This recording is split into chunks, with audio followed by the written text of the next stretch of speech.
सामने जो प्रसंग चलता रहा है, भगवान श्री राम अपनी बाल लीलाओं के द्वारा मां कौशल्या, महाराज श्री दशरथ, समस्त माताओं को ही नहीं, अयोध्या के समस्त नागरिकों को, देवियों को आह्लादित करते रहे और उस बाल सुख के आनंद का वर्णन कर पाना किसके लिए संभव है। तो स्वामी जी ने लिखा कि शंकर जी इस बाल लीला का आनंद लेने के लिए स्वयं अयोध्या में बार बार पधारते हैं। उन्होंने बहुत सुंदर दोहा लिखा और वे नए नए वेश बना करके यहाँ उपस्थित होते हैं। जय सुख लाग पुरारी, अशुभ वेश कृत शिव सुखद, अवधपुरी नर नारी, तहि सुखमह संतत मगन। कितने सौभाग्यशाली हैं अयोध्यावासी कि उस सुख में वे निरंतर निमग्न रहते हैं। और उस बाल लीला में ही प्रभु ने मां कौशल्या को जिस विराट रूप का दर्शन कराया, जिस अखंड रूप का दर्शन कराया और मां के समक्ष जिस तरह से उन्होंने तत्वमयी लीला प्रकट की, वह तो बड़ी ही अनोखी थी। और इसका तात्पर्य यह है, और आज आपको बड़ी गहराई से इस पर विचार करना चाहिए कि श्री रामचरितमानस एक ऐसा अद्भुत ग्रंथ है, अनुपम है, कि सभी लोगों को वह आनंदित करता है, रस देता है। पर इतना होते हुए भी आप नित्य मानस का यदि पाठ किया करें और आप पूरी तन्मयता से पूरे ग्रंथ के तात्पर्य को समझने की चेष्टा करें, तो यह निश्चित रूप से आपके लिए, सबके लिए बड़ा कल्याणकारी होगा। मैं जब ये कहता हूं कि भीड़ बढ़ रही है, श्रोता घट रहे हैं, तो निंदा नहीं होती है। उसका तात्पर्य यह है कि आप बड़ी संख्या में यहाँ आए हुए हैं और बड़ी संख्या में आ सकते हैं, पर आना ही तो सब कुछ नहीं है। आकर के आपने जो सुना, कैसे सुना, किस रूप में ग्रहण किया और उससे जीवन में कितना आपने लाभ प्राप्त किया, यही आयोजन की सफलता का एक मापदंड है। तो इसको समझने की आवश्यकता इसलिए है कि बहुधा यह भ्रम फैल गया है, यह फैला दिया गया है कि ज्ञान की, विवेक की कोई आवश्यकता नहीं, बस भक्ति और प्रेम ही सब कुछ। लगता है कि भक्ति और प्रेम बहुत सरल है, पर यह तो सत्य नहीं। ज्ञान विज्ञान से भी जो कठिन है वह भक्ति है। रामचरितमानस में बताया गया कि हजारों व्यक्तियों में कोई एक धर्मात्मा होता है और उन हजारों धर्मात्माओं में कोई वैराग्यवान होता है। उन वैराग्यवानों में कोई, करोड़ों वैराग्यवानों में कोई एक ज्ञानी होता है।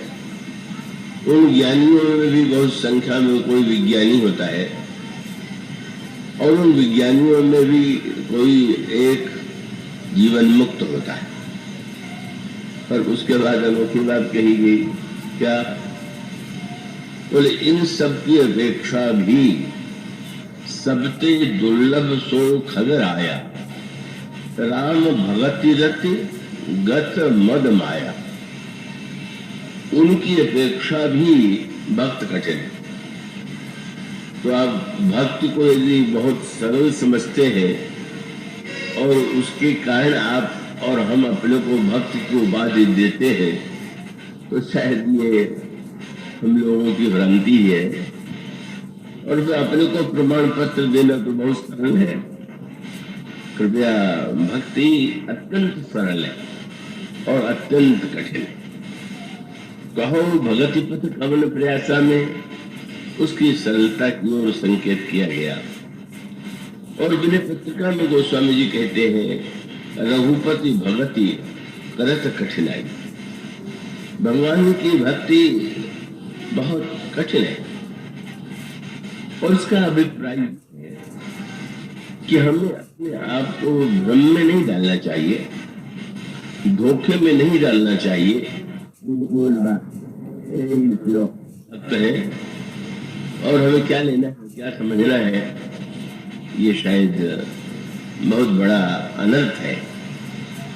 और जब यह कहते हैं कि भगवान राम साक्षात अखंड ज्ञान है, सीता जी साक्षात भक्ति है और लक्ष्मण जी मूर्तिमान वैराग्य है, तो भला सोचिए, जब ये तीनों एक साथ रहते हैं तो हमारे आपके जीवन में भी तीनों की आवश्यकता है, ज्ञान, वैराग्य और भक्ति की।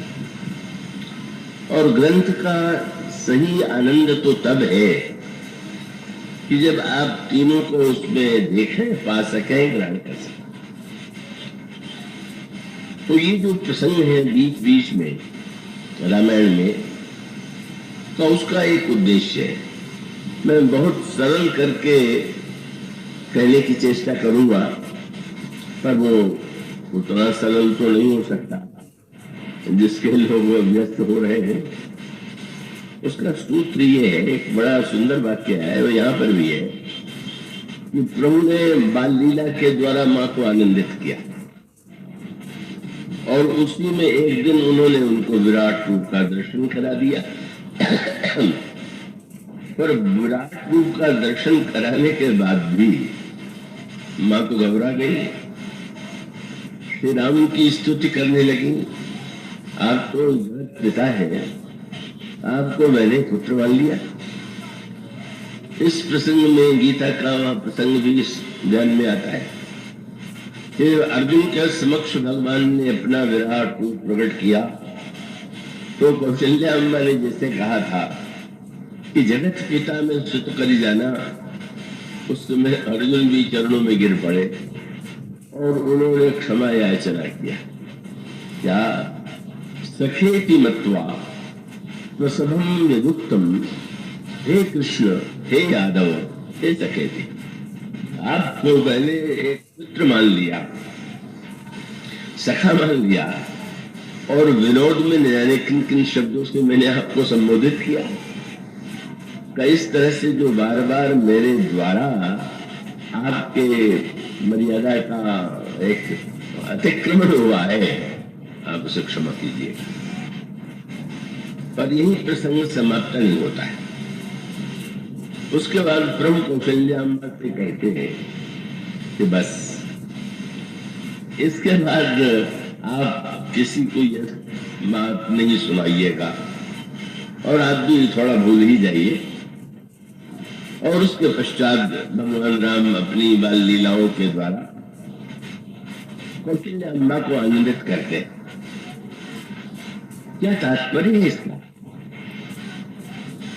हर वस्तु का महत्व उचित समय में और जिस समय जिस रूप में उसे देखना चाहिए, समझना चाहिए, जब उसके सामंजस्य को आप पालेंगे और मानस में आपको ये मिलेगा, तो फिर आपके जीवन में केवल मनोरंजन, क्षणिक मनोरंजन ही नहीं, अब सचमुच मन के साथ साथ बुद्धि और चित्त का भी एक स्वभाव और स्वरूप और उसकी परिणति आपको प्राप्त हो जाएगी।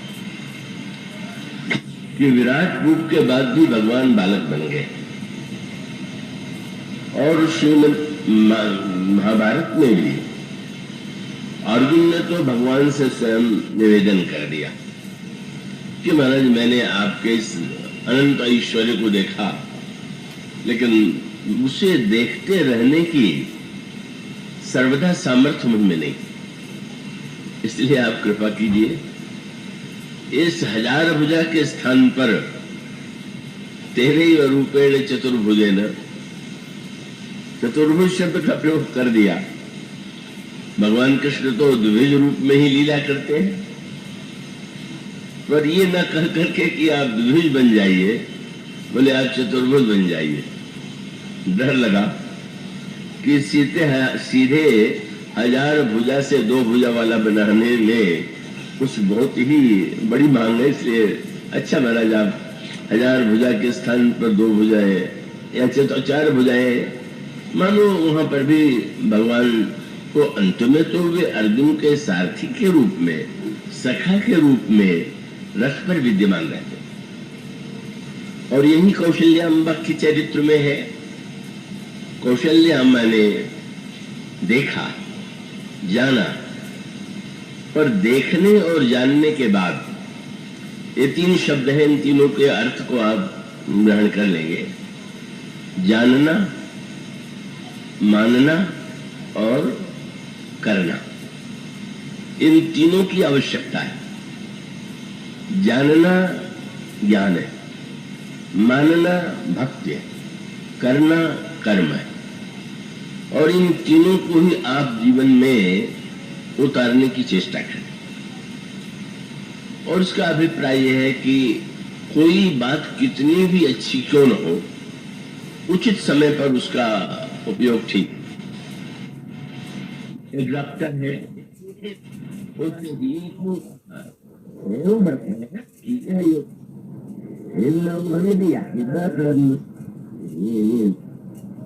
और उसके द्वारा उसके ज्ञान की वृद्धि होती है। और जब कोई रोगी आता है तो शरीर विज्ञान के कारण वो उसको दवा दे करके स्वस्थ बनाता है। लेकिन डॉक्टर केवल पोस्टमार्टम ही तो नहीं करता, केवल दवा ही तो नहीं देता। मान लीजिए डॉक्टर का विवाह हो जाए और जिस दिन प्रथम बार पत्नी से उसका विचार विनिमय हो और पोस्टमार्टम का वर्णन करने लगे तो क्या होगा? कितनी हड्डियां हैं और कुछ मांस है और लोथड़ा है। आप सोचिए क्या दशा हो जाएगी पत्नी की। वो जो डॉक्टर का ज्ञान है वो भी आवश्यक, पर वो एक भिन्न समय में जब उसके सामने रोगी हो तो उसे जैसे पत्नी के सौंदर्य की वो सराहना करता है, सराहना नहीं करनी। से ही लोग देखना है, उसको दवा देना है। कड़वी दवा भी दे सकते हैं और आवश्यकता पड़ने पर शल्य चिकित्सा ऑपरेशन भी करना पड़ सकता है, लेकिन दोनों का स्थान अलग अलग है। इसलिए मानो कई बार जानने का अतिरेक भी बुरा और मानने का अतिरेक भी वैसा ही बुरा। और जानने और मानने के बाद भी यदि हम जीवन में उस तरह से आचरण नहीं कर पा रहे हैं तो वह भी अत्यंत बुरा। तो जानिए, मानिए, फिर करिए। जानने में ज्ञान है और मानने में भक्ति है। जानना माने भगवान कैसे हैं यह जानना, और मानने का अर्थ है हम उन्हें किस रूप में देखना चाहते हैं, किस रूप में पाना चाहते हैं। बहुत सुंदर बात आती है, बड़ा सुंदर वाक्य है। स्तुति करते हुए भक्त क्या कहते हैं? वेदांती तत्वज्ञ महापुरुष क्या कहते हैं? बोले यद्यपि ब्रह्म अखंड, फिर वही शब्द जो यहाँ पर आया, यद्यपि ब्रह्म अखंड अनंता अनुभव गम्य भजहि जय संता। संत कहते हैं ब्रह्म अखंड है और वह दृष्टि का विषय नहीं है, वह तो अनुभव का विषय है। अगुण है, अखंड है और अनंत है। लेकिन इसके बाद बहुत बढ़िया बात, ये जानता हूं लेकिन असतव रूप बखानो जानो, लेकिन पुनि पुनि सगुण ब्रह्म रति मानो। इतने होते हुए भी आपके सगुण रूप में, आपको एक व्यक्ति के रूप में, आपके सौंदर्य युक्त दिव्य स्वरूप के रूप में मेरी रति बनी रहती है, बनी रहनी चाहिए। तो मैंने यही सामंजस्य, मैंने कौशल्याम्बा को ज्ञान पहले दिया, अब भी दिया, पर उससे लीला का रस समाप्त यदि हो जाए तो रसाभास हो जाएगा। तो पिलानी गया, प्रतिवर्ष जाता हूँ तो वहां कुलपति थे, उससे कहने लगे कि मेरा नृत्य नाटिका यहाँ की, हमारे यहाँ की बालिकाओं ने प्रस्तुत किया है, यदि आपकी रुचि हो तो मैं इसके लिए प्रबंध करूं।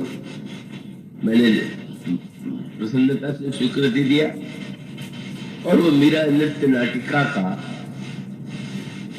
उन्होंने जब वीडियो के माध्यम से उसका दिग्दर्शन कराया तो बहुत आनंद आया।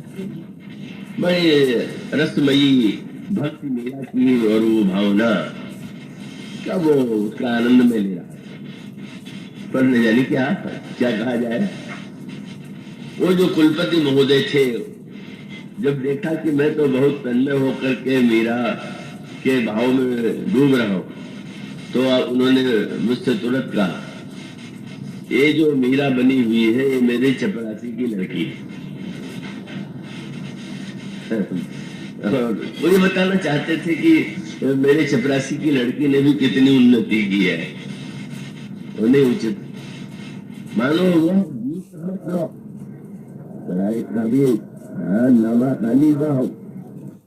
उस पद को सुनने के बाद मैं उनसे कहता कि जरा मीरा जी का दर्शन कराइए, ले चलिए, और उस लड़की को जिसे अभिनय में मीरा बनना सिखाया गया है, गाने का, अगर मैं उसको ही मीरा मान लूं, और अगर जैसे मीरा को विष का प्याला राणा ने भेजा था,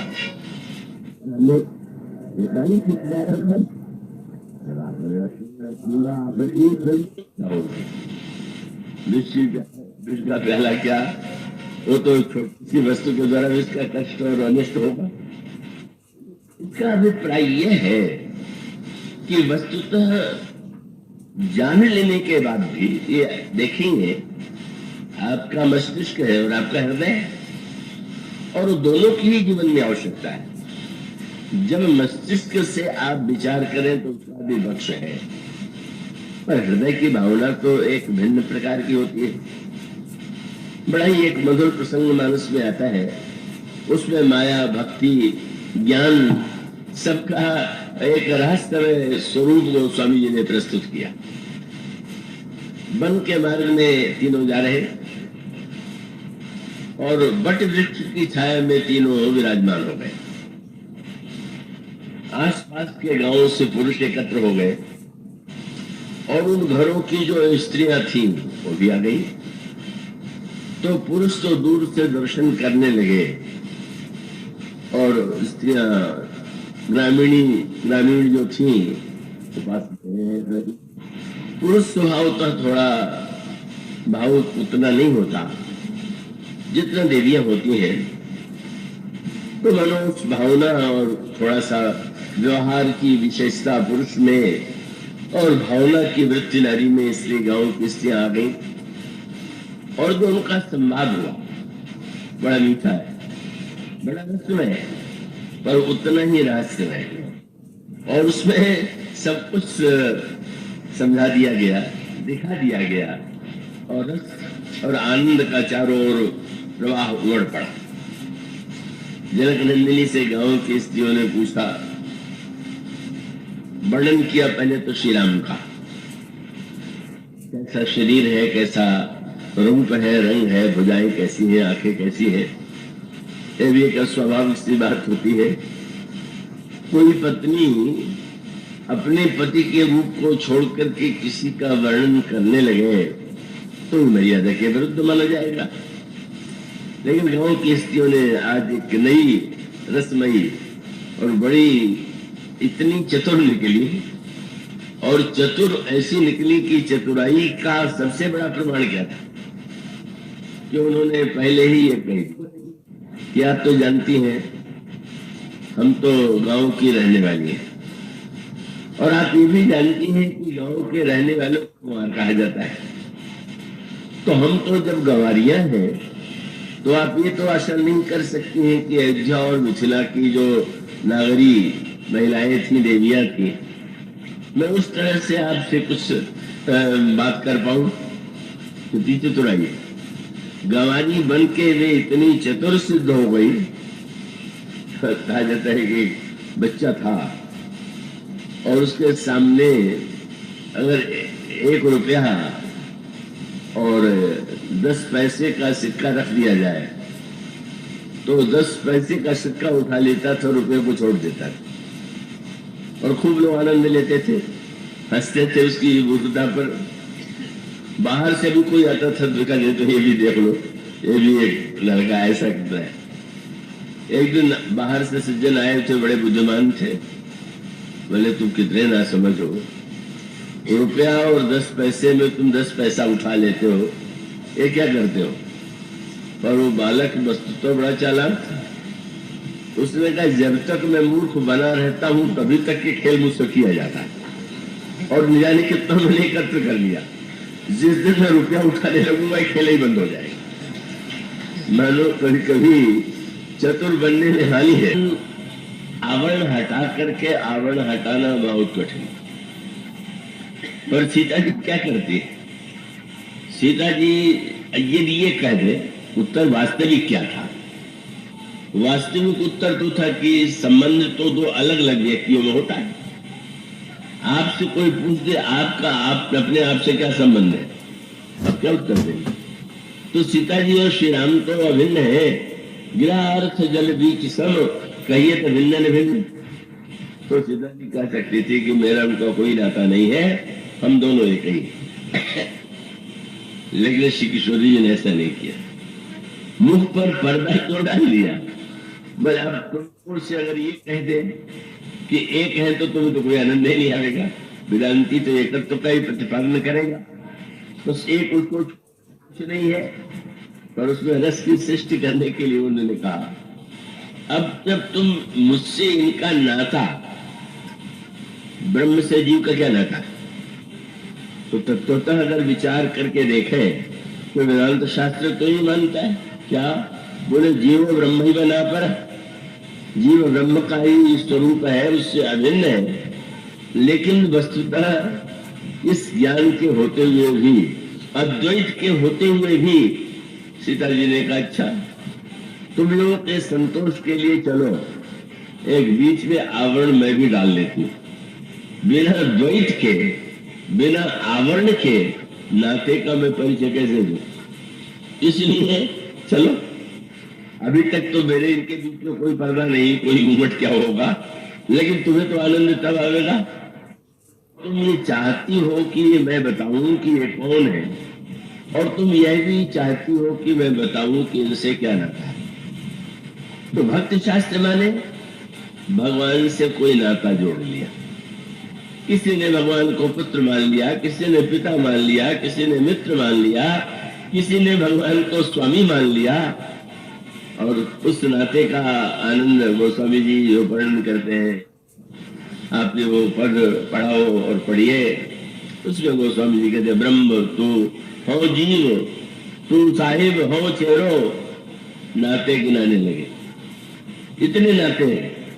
तो भगवान ने हंस करके कहा बहुत से नाते गिना चुके, पर इसमें तुम्हें कौन सा नाता अच्छा लग रहा है? इतने चतुर निकले गोस्वामी जी। तो कहा महाराज मैंने नाते तो आपको गिना दिया, मोहि तो ही नाते अनेक, मानिए जो भाव है। अब आपको जो अच्छा लगे वो नाता मान लीजिए।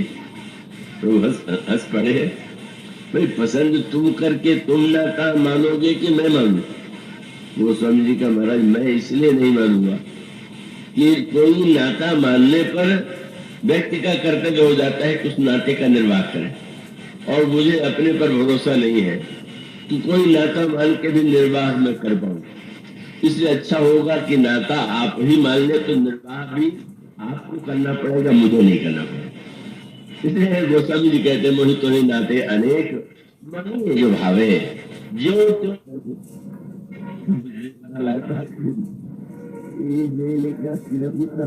कितना आनंददायी होता है संसार में। आप देखते आपको अपने संबंधी यद्यपि आप अपने से जो प्रेम करते हैं वो अद्भुत है, आत्मा से जो आपका प्रेम है वो तत्वतः वही है, लेकिन आप जब नाते गिनावेंगे तो आप नाते से आपको आनंद आता है, नातेदार का स्वागत करके उससे मिल करके आपको प्रसन्नता होती है। तो वस्तुतः जहाँ नाता नहीं है,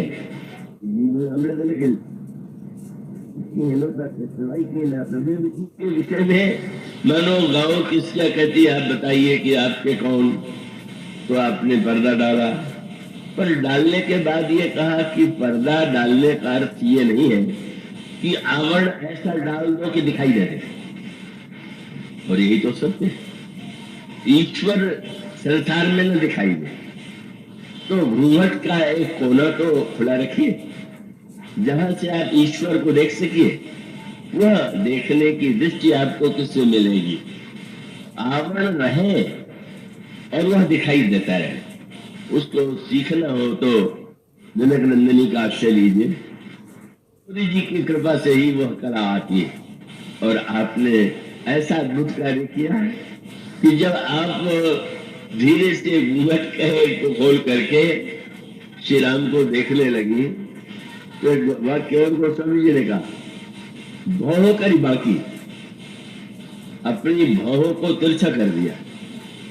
मानो लक्ष्मण को लिए बताया था कि सरल स्वभाव, बोले लगते टेढ़े हैं पर सरल है, पर ये सरल नहीं है, इतने टेढ़े कि इनको देखने के लिए भी दृष्टि को टेढ़ा करना पड़ता है।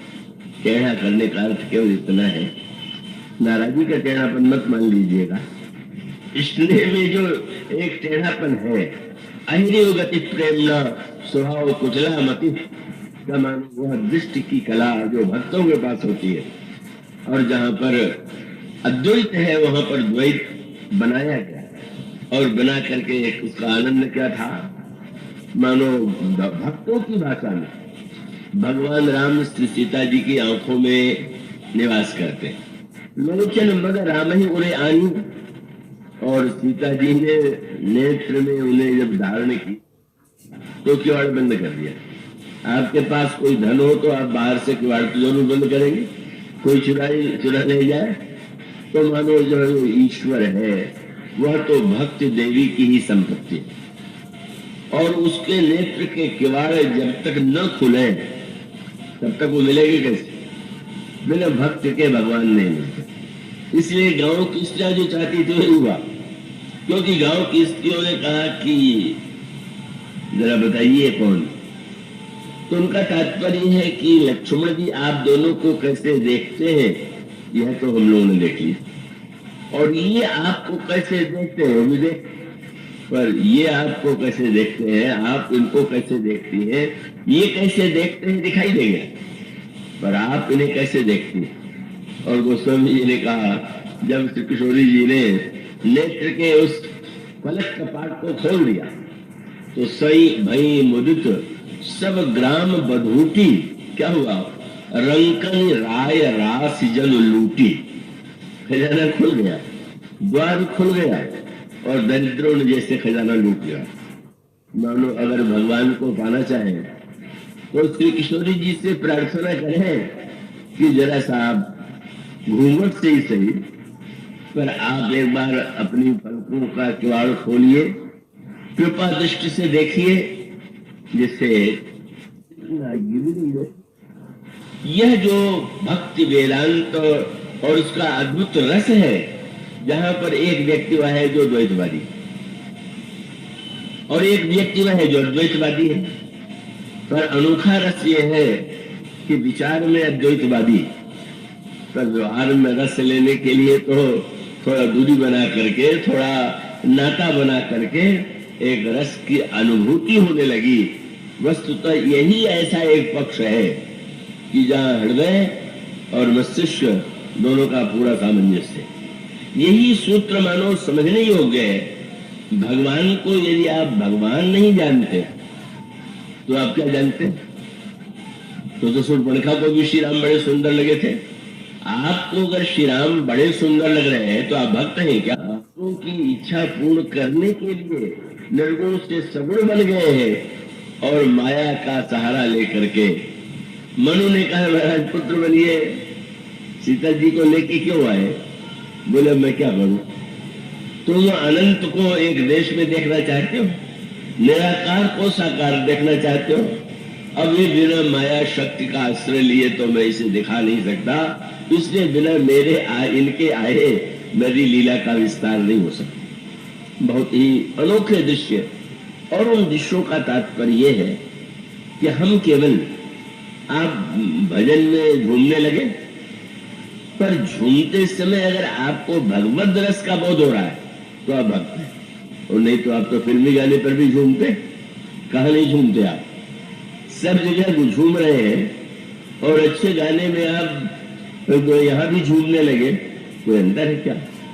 अंतर यही होना चाहिए कि अन्यत्र केवल कान को अच्छा लगा तो झूमने लगे, पर यहाँ तो वह जहाँ पर वो स्वामी जी कहते हैं जब तीनों जा रहे थे वन में तो सुंदरता देखने वाले कैसे देख रहे थे, राम लखन सिय सुंदर ताई सब चितवही, कैसे मति मन चित लाई, मन लगा के देखिए, बुद्धि लगा के देखिए, और चित्त से तीनों से देखिए, तीनों से कथा सुनिए। मन से केवल मत आनंद लीजिए, मन से तो आप संसार के हर वस्तु में रस लेते, बुद्धि से समझिए, चित्त में धारण कीजिए, यही कथा का वास्तविक उद्देश्य है। और इसीलिए भगवान राम कौशल्या अम्बा की गोद में खेलते रहे, व्यापक ब्रह्म निरंजन निर्गुण विगत विनोद, सो अज प्रेम भगवती वस कौशल्या की गोद। क्या दिव्य झांकी है, क्या दो रूप है, कैसा माँ को सुख देते हैं, कैसी बाल लीला करते हैं, कबहू शशि मांगत आरी करे, कबहू प्रतिबिंब निहारी डरे, कबहू करताल बजाई के नाचत, माँ तो सबे मन मोद भरे, और कबहू ऋषि आई कहे हठिक है, उन लेत सोई जहिला गया रहे। महाराज आप क्या बता रहे हैं? ये तो हम घर घर में बच्चों को देखते हैं, नाचने लग जाते हैं, कभी नाराज हो जाते हैं, कभी मांगने के लिए हट करते हैं। उनका इन बालकों को तो आप केवल मन और आंखों से देखते हैं, पर इस बालक को अगर आप देख लेंगे तो आप इसको बाहर नहीं रहने देंगे, आप इसको केवल अयोध्या में नहीं रखेंगे, कहाँ रखेंगे? बोले अवधेश के बालक चारी सदा तुलसी मन मंदिर में रहे। आपके मन मंदिर में जब विहार करने लगे, यह जो भक्त रस की विलक्षणता है, जिसमें भगवत ज्ञान भगवत स्वरूप का बोध हो जाने के बाद भी भक्त एक नाता मानता है, उस नाते के अनुकूल व्यवहार करता है, और व्यवहार करता हुआ ज्ञान के द्वारा वह जानता है, भक्त के द्वारा मानता है, और जब ज्ञान और मान दोनों में एकता होती है तो उसके को पूजन का फल देते हुए अपने अखंड और अनंत रूप का दर्शन कराया। तो उसके साथ साथ प्रभु ने कहा माँ बस तुमने जान लिया, पर जान लेने के का अर्थ है कि तुम चारों ओर प्रचार करके सारा मेरा खेले बिगाड़ दो। अब मैं तो बालक बन के तुम्हें बालक का सुख देने आया हूं, तो थोड़ा वही चले दो। माँ बाल लीला का आनंद लेती है, पर उस समय आने पर उनको श्री राम के स्वरूप का बोध होता है। यही कौशल्या अम्बा के सौभाग्य की पराकाष्ठा है। इसलिए बस सूत्र वही है, खंड में रहिए पर अखंड को याद रखिए, व्यवहार में रहिए पर परमार्थ को मत भूलिए। आप मानिए पर जानिए अवश्य, जाने बिनु न होई प्रतीति, बिनु प्रतीत होई नहीं प्रीति, प्रीति बिना नहीं भगत दढ़ाई, जिम खगपति जल की चिकनाई। इसलिए अब मैं घड़ी की ओर देखता हूं तो मुझे तो कष्ट ही होता। कभी कभी लोग कहते इतना समय लोगों को आप दे देते हैं, तो मैंने कहा क्या कोई उसका मूल्य छुपा सकते हैं क्या? ये तो मुझे आनंद आता है इसलिए मैं कहता हूँ, इनके आनंद की क्या बात है? इनको आनंद तो हर जगह आया करता। आप कुछ मुझे दे सकते हैं क्या? ये कथा का मूल्य छुपाने की शक्ति क्या किसी व्यक्ति में है? वो आनंद इतना है। यह तो खैर वो परंपरा नहीं, कहीं कहीं पूजन की परंपरा होती है। एक बार किसी सज्जन ने कहा कि अगर आप बहुत देर करेंगे तो श्रोता चले जाएंगे, घाटा होगा। हमने कहा घाटा तुम्हें होगा, मुझे तो भगवान का चरित्र सुना के इतना लाभ होता है, उस लाभ की तुलना में कौन सुनेगा कौन चुनेगा, तो मेरे लिए इसका कोई अर्थ नहीं। तो सच बात तो यह है कि यह मैं वक्ता बना नहीं, प्रभु के द्वारा बना दिया गया, बैठा दिया गया, और वह जो आपको बोलता हुआ वक्ता दिखाई दे रहा है वह तो एक यंत्र है, कुछ नहीं है उसका, न उसका अध्ययन, न मनन, न चिंतन। कल हमारे जागरण के श्री नरेंद्र मोहन जी अपने भावों की बात व्यक्त की, आज मुझे बड़े भावना श्रद्धा से अपने घर ले गए। तो वो तो उसका अभिप्राय तो यही है कि आनंद पैसे के माध्यम से आप नहीं आंक सकते, उस आनंद को समय के माध्यम से नहीं। और इसलिए आप लोगों की भी परीक्षा हो जाती है और हमें भी बहुत आनंद आता है। मन यही होता है कि और पर व्यवहार की बाध्यता के कारण अब 10-20 हो गए हैं, तो अब उस 10-20 के बाद हम यही कहेंगे कि प्रभु के इस माधुर्य का रस लीजिए, उनके ऐश्वर्य को जानिए, और उस ऐश्वर्य माधुर्य के द्वारा हम जो जीवन में उतार सके उतारे, और जो न उतार सके प्रभु से ये कहे कि हे प्रभु, अब मैं तो जो कर सकता था वो किया, अब आप ही अपने कृपा के द्वारा मेरे जीवन को दंड बना में। इन शब्दों के साथ इस प्रसंग को विराम देता हुआ, जा सुनाम भव भेषज हरण घोर त्रयशूल, सो कृपालु महितो पर रहु सदा अनुकूल, सियावर राम। प्रदेश द्वार पर प्रसाद वितरण हो रहा है। महिलाओं से विनम्र अनुरोध है कि वो 2 मिनट प्रतीक्षा